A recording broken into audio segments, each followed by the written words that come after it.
Bom dia, irmãos. A graça e a paz do nosso Senhor e Salvador Jesus Cristo esteja aquecendo os nossos corações, nos animando para essa obra missionária que é de todos, como o pastor acabou de referir. Eu sou o missionário Luiz Fernando, como o pastor já disse, para alguns que não estiveram aqui ontem, e eu estou em Portugal com a minha esposa Cláudia, meu filho Natan, e estamos já completando 7 anos no campo missionário, e fomos para aquele país com um trabalho para idosos, mas como pudemos partilhar ontem, Deus tem seus planos e eles são muito maiores do que os nossos, e Ele tem nos dado a oportunidade de ter outras experiências missionárias. Temos a oportunidade de começar 2 trabalhos e uma igreja que foi organizada, e Deus tem sido gracioso e maravilhoso em nossas vidas, e a Ele toda a honra e toda a glória. Nós estamos no campo missionário, mas não fazemos isso apenas por uma questão de burocrática, porque alguém tem que ir, então eu vou fazer. Não é assim. Fazemos as coisas com fundamentos. Nós vamos buscar fundamentos bíblicos para isso. Por isso eu queria convidar os irmãos para que estejam abrindo as vossas Bíblias na segunda carta de Paulo aos Coríntios.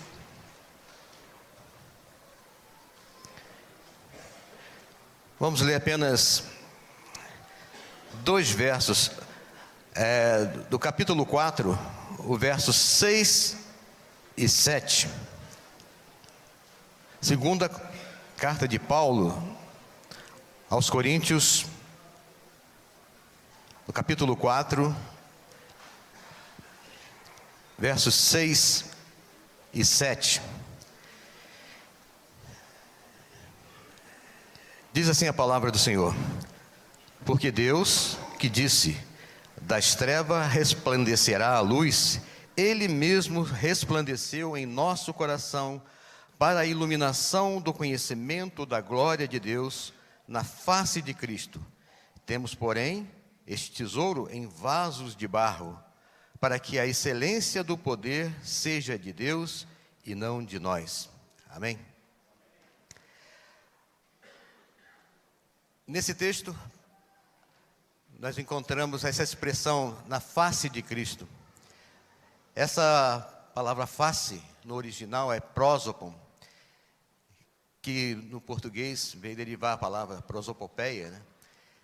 Mas ela é melhor entendido essa expressão como pessoa, na pessoa de Cristo.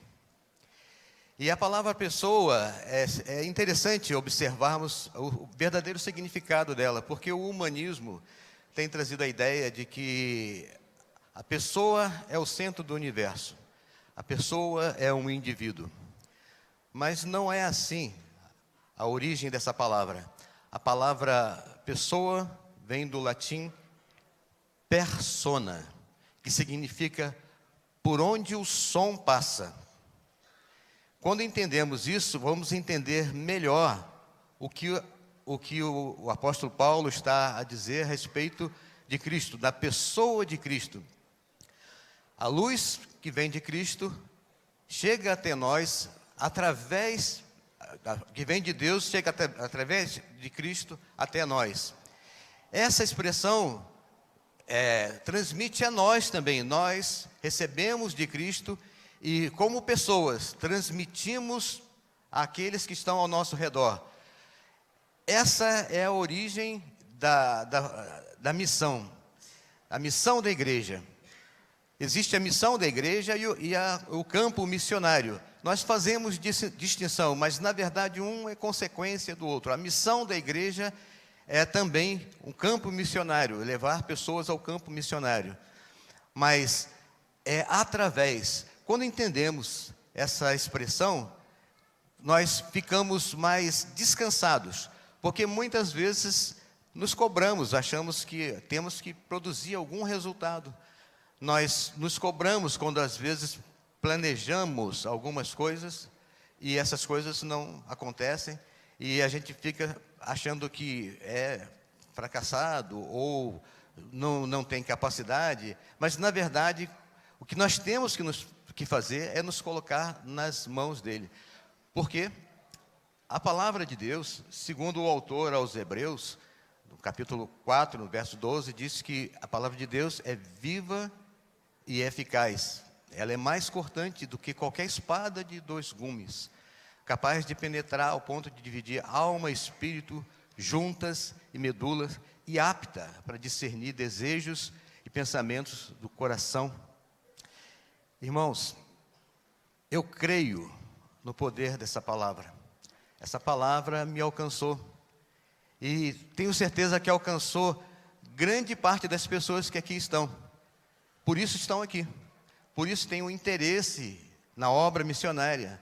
Por isso têm feito aquilo que o Senhor tem colocado no seu coração. Porque pelo nosso desejo humano, muitas vezes é mais confortável estar em casa, num domingo de manhã. Mas buscamos a presença do Senhor pelo poder desta palavra. Nós estamos fazendo um trabalho lá numa pequena igreja, na Brandoa, e nós temos lá uma irmã chamada Sara, é uma jovem senhora, e ela tem uma história muito interessante. Ela conheceu o Senhor já tem uns 3 anos, eu ainda não estava nesse trabalho, era o outro pastor que eu referi ontem, ele já até faleceu, mas ela conta o seu testemunho.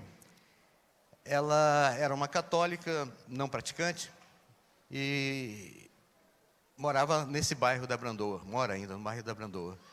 E ela, num domingo de manhã, ela ia ao mercado, o supermercado, e passou na porta da igreja e ouviu cânticos. E alguma coisa naquele cântico ali que ela ouviu, ela tocou-lhe o coração.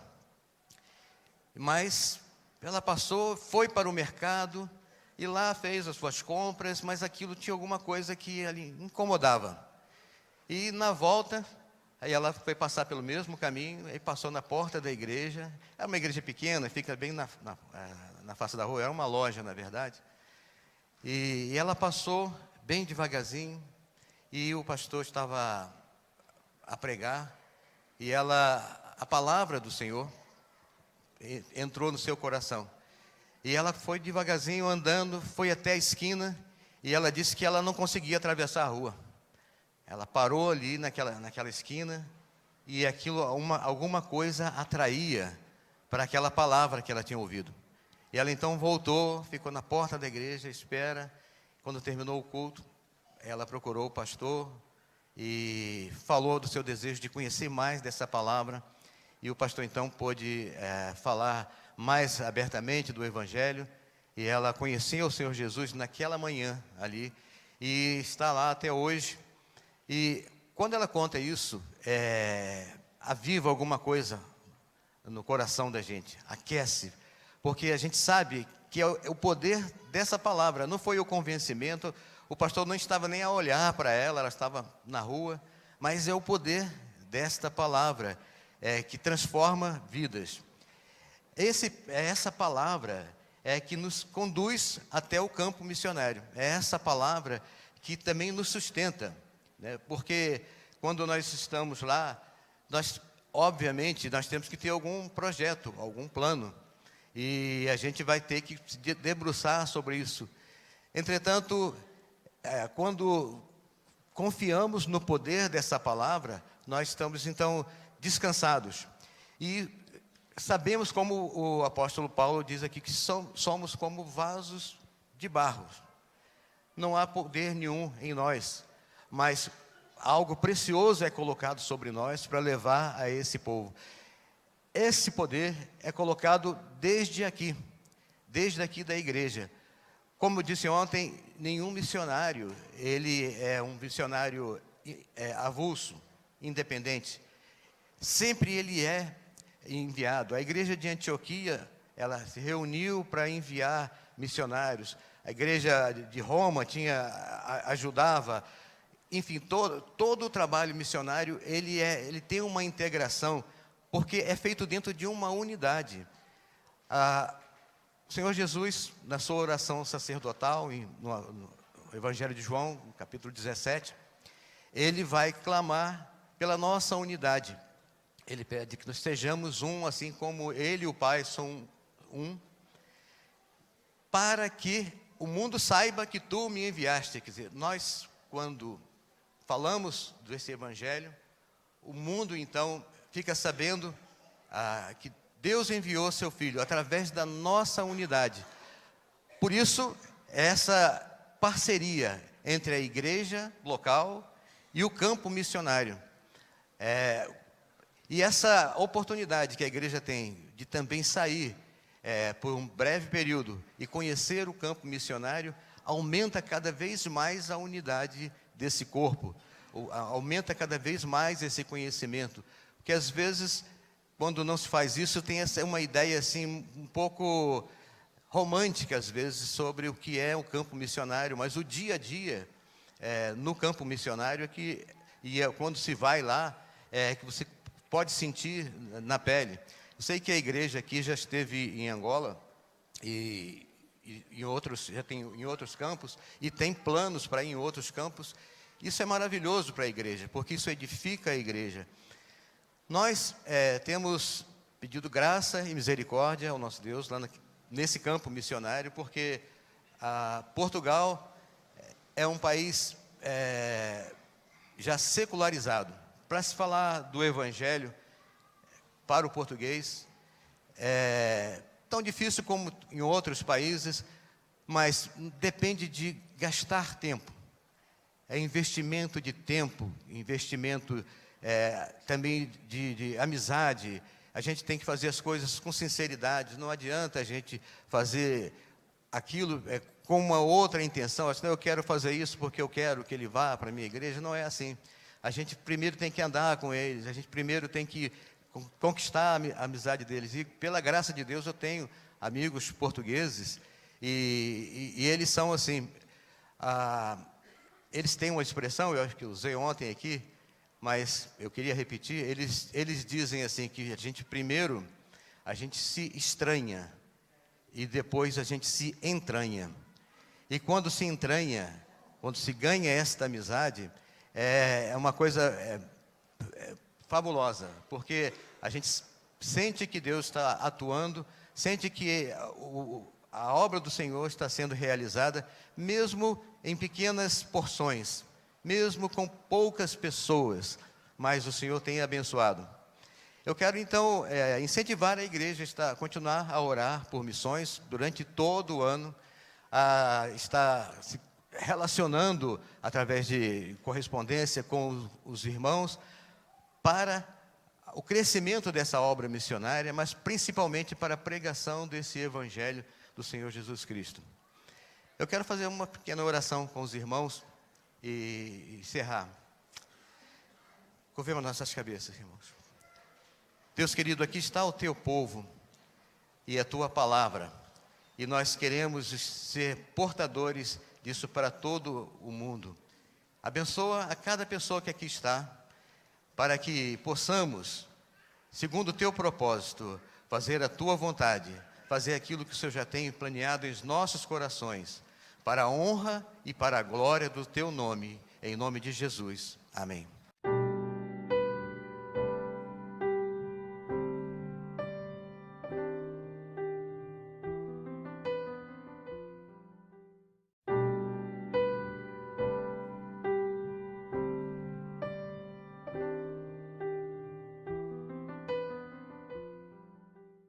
O Daniel tem sido muito abençoado por Deus. E quanto tempo lá, Daniel? Já?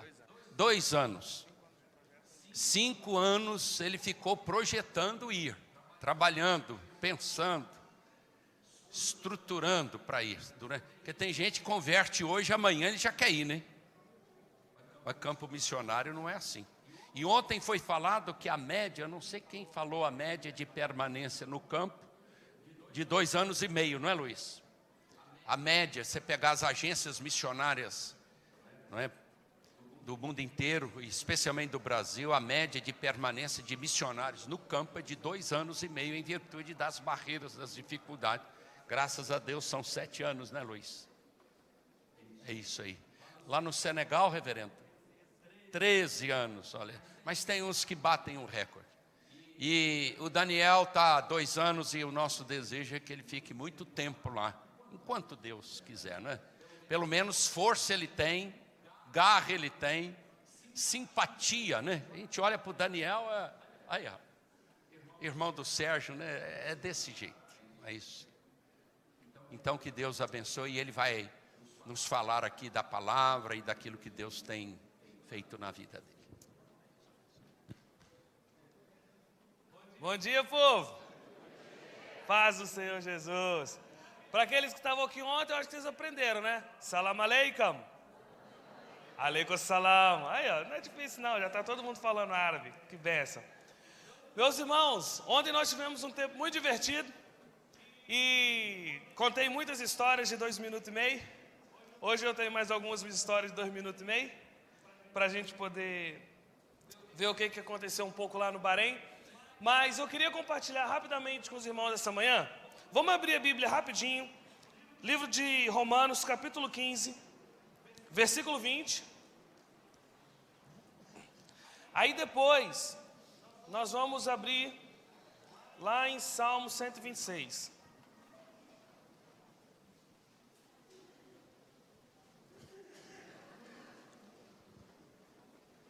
Romanos, capítulo 15. Versículo 20, diz o seguinte: esforçando-me deste modo por pregar o Evangelho, não onde Cristo já for anunciado, para não edificar sobre fundamento alheio, antes como está escrito, hão de vê-lo aqueles que não tiveram notícia dele, e hão de compreendê-lo os que nada tinham ouvido a seu respeito. Ou seja, essa aqui foi a palavra que Deus nos deu para que nós pudéssemos estar indo para o Bahrein, para um povo que não tinha acesso à palavra do Senhor, um povo que não tem acesso a Jesus, e nós entendemos que a partir dessa palavra nós deveríamos estar indo para poder trabalhar naquele país.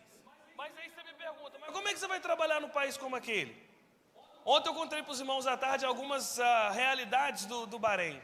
E uma coisa muito interessante, não somente a respeito de trabalharmos num país como o Bahrein, mas, na verdade, para trabalharmos em qualquer país, em qualquer realidade, em qualquer lugar. E você vai concordar comigo que quando você trabalha com gente animada, quando você trabalha com gente feliz, quando você trabalha com gente que sonha, o negócio é diferente, é ou não é? Porque a perspectiva é diferente. Porque a perspectiva, ela vem de Deus. Então, não interessa qual é a situação que você vai enfrentar no país ou na situação, você vai estar firme. Porque a perspectiva vem de Deus. Por exemplo, teve um dia, o bairro que eu moro, ontem eu expliquei para os irmãos que eu moro no bairro sunita. Só que do lado do bairro onde eu moro, é um bairro xiita. E é o bairro que eles fizeram um atentado contra o rei. Só que foi um 2015, se eu não me engano, o rei estava passando, os caras colocaram uma bomba na esquina assim, da avenida de onde o carro do rei estava passando. Só que o carro do rei passou e a bomba foi estourar 10 minutos depois. O relógio estava com cronograma africano, só pode. O carro do rei passou, a bomba estourou. E por causa disso eles fecharam a rua e virou aquela confusão. E fecharam todo o bairro durante 5 anos. E um dia, eu estava voltando para casa. E no que eu estava voltando para casa, eu estava voltando por esse bairro. Na hora que eu estava voltando, meu chegado, ali parecia um filme. Tem umas coisas que é interessante. A palavra do Senhor diz que Jesus veio para que a gente tivesse vida, e vida como? Em abundância. Eu acho que parte desse negócio era uma vida com as aventuras. É uma vida assim diferente, porque você se sente vivo. Porque quando você vê quase a morte, você se sente vivo. Não é não? Então, nesse dia, eu estava voltando para o meu bairro, e na hora que eu estava indo, eu estava passando assim de carro, e o outro problema é que o carro não era meu. E o carro era uma Mercedes. E aí, só que não é que as Mercedes chique, não, a Mercedes baratinha que tem lá. Na hora que eu estava passando, eu vi uns caras saindo do escuro, de um lote vazio, e eles estavam puxando aquelas barricadas de plástico. Já viram aquelas barricadas de plástico que eles enchem de água para poder mudar a direção? E os caras começaram a puxar aquele negócio. Só que eu não enxergo direito desse olho aqui. Ou seja, eu vejo mais daqui para cá. Daqui para cá eu não vejo muita coisa. Então, na hora que eu fui perceber, do lado de cá, já estavam os caras puxando as barricadas, fechando a rua, e um cara na minha frente com aquele negócio, como é que é o nome? Coquetel Molotov, já viu? Que é uma garrafa de cachaça com fogo na ponta. E o cara mirou o carro. E eu de dentro do carro, eu falei assim, meu amigo, o carro é emprestado. Se fosse pelo menos meu, mas mesmo assim ainda ia ser ruim. Mas o carro é emprestado. Na hora que ele levantou, eu olhei para o lado de lá, eu vi uma outra galera vindo. Só que ele puxou com tanta força a barricada, que a barricada bateu no meio-fio e voltou, e me deu um espaço de mais ou menos uns 2 metros e pouco. E aí, para quem é criado no Rio de Janeiro, né? Esse espaço é o suficiente para você sair. E eu saí e fui para o bairro. E a partir daquele momento eu fiquei pensando. Eu falei assim, Senhor, esse tipo de realidade é doido demais. Só que toda essa periculosidade, ela meio que mantém a gente vivo e ativo para entender que aquele povo que está fazendo essas loucuras tudo precisa de Jesus. Isso motiva a gente, porque a perspectiva vem de Deus. Quando a perspectiva vem de Deus, o medo não toma conta do nosso coração. Para muitas pessoas poderiam olhar aquela situação como uma forma que, gente, eu vou morrer se eu ficar aqui, esse lugar é muito perigoso, vai dar ruim se eu ficar por aqui. E isso pode ser gerado um gigante que vai fazer a pessoa sair do país. Mas quando a perspectiva vem de Deus, é diferente. Essas coisas que se levantam e acontecem, faz com que nós nos tornamos muito mais dispostos a trabalhar nesse tipo de realidade. Quer ver? Abre comigo aí no livro de Salmos, rapidinho, 126.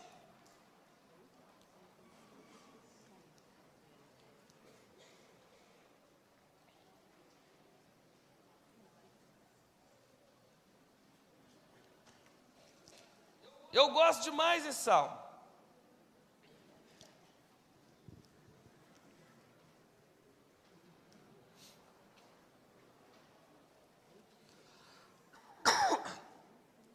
E olha só, quando o povo foi liberto da Babilônia, o povo está voltando para casa. Nesse salmo aqui foi quando a profecia de Jeremias se cumpriu e o povo está voltando para casa.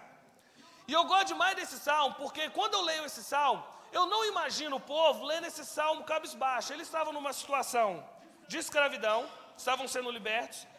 Muitos deles não conheciam a terra para a qual eles estavam voltando. A caminhada de volta era complicada. Eles estavam voltando para um país totalmente destruído, porque foi destruído por Nabucodonosor, foi destruído pelo Império Babilônico. Eles estavam voltando para um lugar que não tinha nada. Era a realidade, por exemplo, de alguém que está indo para o Iêmen. Iêmen é um país no sul da Arábia Saudita que está totalmente destruído pela guerra.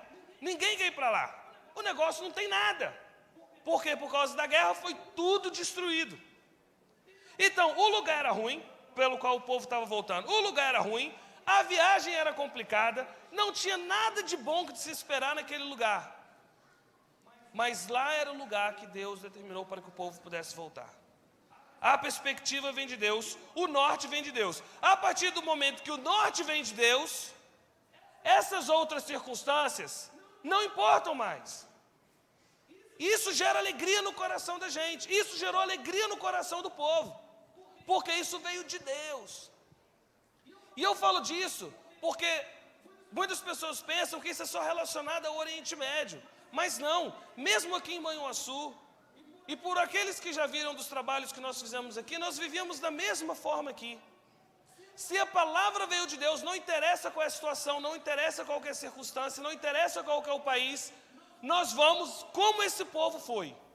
E como que esse povo foi? Nós vamos fazer o seguinte, eu queria que nós vamos ler do versículo 1 ao 6, e que cada um voluntário, então a gente vai precisar de 6 voluntários para poder ler esses 6 versículos. Só que quando você levantar para ler esse versículo, chegaram ao seguinte, esse texto aqui, ele não é um texto que você lê, ele assim, como é que eu digo? Morrendo não. Ele é um texto que você lê assim com vida, está entendendo? Com alegria. É um texto que você lê com força. Então você tem uma pegada meio shui, vocês lembram do shui? Você tem uma pegada assim, shui. Lê não agora não. Deixa para ler desse iê depois. Agora, você quer ler um negócio com vida? Aí você levanta, aí você lê assim, ó. Quando o Senhor restaurou a sorte de Sião. Olha aí, que trem chique. Com um negócio desse aqui, meu irmão, você vai até para o Afeganistão. E vai sorrindo. É bomba para um lado, tiro para o outro, e você está lá ó, com um sorriso na boca. Aí você perde um dente e continua rindo. Porque o negócio é de Deus. Então tá bom? Então quando você levantar, você tem que levantar do seu banco aí e ler com força. Amém ou não amém? Então vamos lá, quem é o primeiro?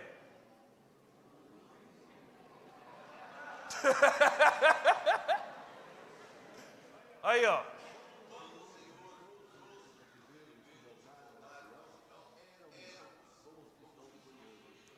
Amém? Éramos como os que sonham.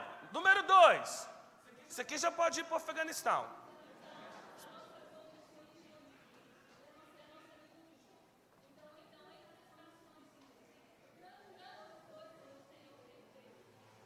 Benção.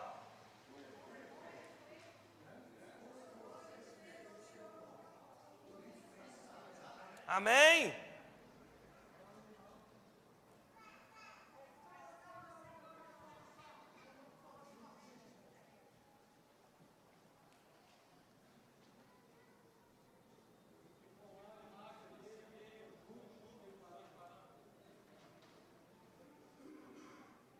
O último.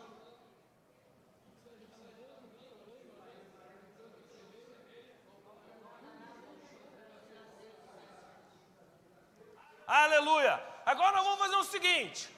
Para que a gente tem que memorizar esse negócio aí. Vamos agora todo mundo ficar de pé. Vamos embora. Bênção. Engatilha a palavra aí. Nós vamos ler esse negócio todo mundo junto. E aí, ó, põe vida no negócio. Vamos lá comigo? 3, 2, 1. Quando o Senhor restaurou a sorte de Sião, nós ficamos como quem sonha. Então a nossa boca se encheu de riso e a nossa língua de júbilo. Então entre as nações se dizia: grandes coisas o Senhor tem feito por eles. Com efeito, grandes coisas fez o Senhor por nós, por isso estamos alegres. Restaura, Senhor, a nossa sorte, como as torrentes no Neguebe, e os que com lágrimas semeiam, com júbilo ceifarão. Quem sai andando e chorando enquanto semeia, voltará com júbilo, trazendo os seus feixes. Aleluia! Pode sentar. Gente,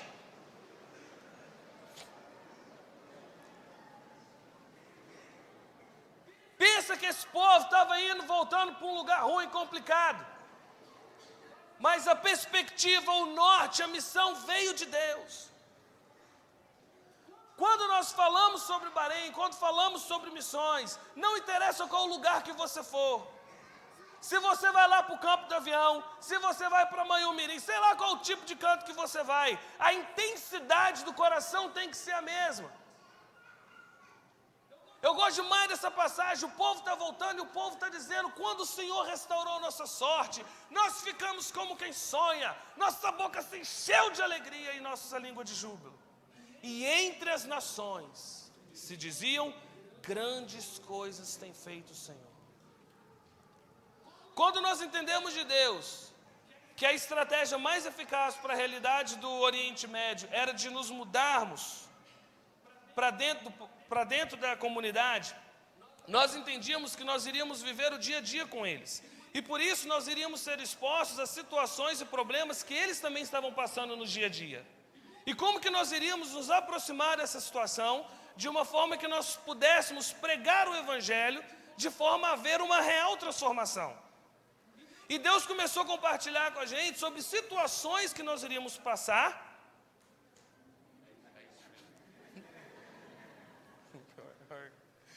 Situações que nós iríamos passar para que o evangelho pudesse ser proclamado.